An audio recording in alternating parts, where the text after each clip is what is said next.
was how like you called on specific people and how you worked through like you managed it in like the same sense that I would in like even a Muay Thai class or any other type of class that I've taught in person, just being like show it or do it. Like, what's an example? Like, give us of something, you know? And it was just like, that way it wasn't everyone. I've been on other Zoom calls where anyone can kind of chime in. And then it's almost like no one wants to chime in and no one wants to talk because they don't want to start talking over each other and how they do that. So you being like, I'm just going to control that. It's your spot. It's your spot. It's your spot.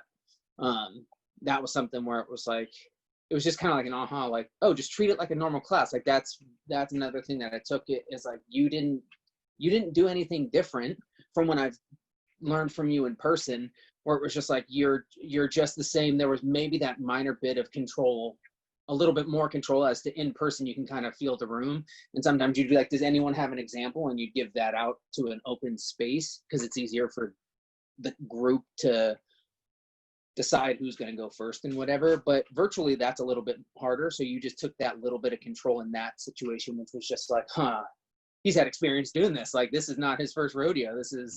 That was really cool too. The breakout rooms, that was a cool dynamic of getting to work with different people as opposed to like in person. Everyone was from the Bay. I think there was one guy was from Seattle and stuff, but like, I got to team up and try and build a program with someone from India, you know, someone from the East Coast, from someone from the middle of the country in Ohio and stuff. So it was cool to get that different dynamic and perspective of coaches, not just from my area, but other people, and getting to kind of talk to them and stuff like that. That was cool in the breakout rooms, which is different. You may not get that in an in-person unless you travel or there happens to be a bunch of people traveling for the education. But the virtual, that's potentially a guarantee, is that you're going to get people that are not from your area. So you're going to have